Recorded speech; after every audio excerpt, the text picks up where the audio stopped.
Well, it's yours truly once again doing this whole bunch of series of videos that I hope somebody watches, or at least I watch it.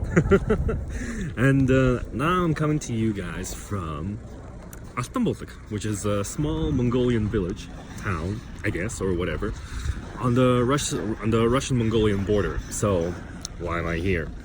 Basically economics, because apparently if you take a flight from Ulan Ude to Moscow, it takes $700-ish for a round trip. But if you do it from Ulan Ude, which is a town in Russia that I'm going to right now, it's only about a little bit over $200. So I'm saving at least quite a little bit of money. And I'm also enjoying a very pleasant bus ride, because who doesn't enjoy 10-hour-long bus rides, am I right?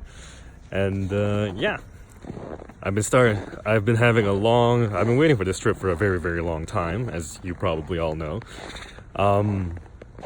And last 2 days I was just really busy preparing everything that I needed to. Apparently I needed to buy a lot more things than I originally intended, because I wanted to have a good trip, let's say. And couldn't sleep for the past 2 nights. I think for the past 2 nights I slept a total of around 4 hours, which is okay. Normal, I say. And yeah, I've just been sleeping on the bus as we were going on the way to Ulan Ude. And we started at around 7:30 in the morning, and now it's noon. Everybody else is having lunch over here at that super old-fashioned Soviet-style hotel or restaurant or whatever that is. And I've been having a little bit of my pocket lunch prepared by my very own mother, Mongolian empanadas and pickles. Very nice. And on the other side of Altanbulag is a town called Kyakhta, or in Russia I think it's called Kyakhta. Sounds so. That actually has an interesting story in and of itself. So it was first established back in the 18th century, and back then Mongolia was actually a part of the Qing Empire. So basically China and Mongolia and a few other places were the same country, ruled by the Manchu dynasty. And the Russians and the Qing, they had a treaty at that place. It's called the Treaty of Kyakhta.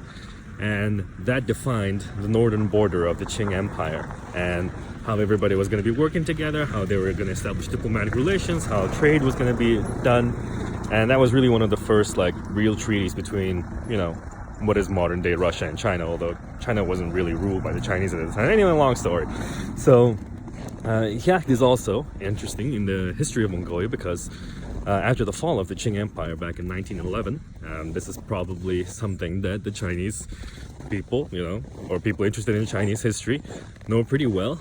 It was a very interesting time period. And Mongolia got its independence in 1911. But after the Republic of China was established, and the Russian Empire, they had a treaty together, also at Kyakhta, to basically take away the independence of Mongolia, and to put it kind of back under autonomous status under the Republic of China. So Kyakhta, even though it's a pretty small town by any means, I think it has a maximum 40,000 people, 30,000 people, I don't know, something around that. But it actually has a surprisingly interesting history, and a surprisingly rich history, because it was the outpost of the Russian Empire for a very, very long time. And yeah, we're almost there. After everybody finishes lunch, we'll be crossing the border, and then we'll be going a few hours onto Ulan Ude. And I'll be spending 2 nights there with a very nice Buryat family.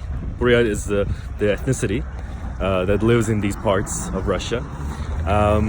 They're considered a Mongolian people, and they speak a unique dialect or accent of Mongolian, which, I am personally not entirely capable of understanding.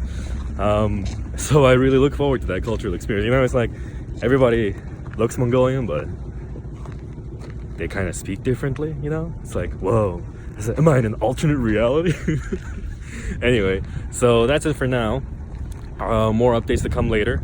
And I'll be flying on to Moscow on the morning of the 25th. In other words, I'll be spending Christmas in Moscow. See you later.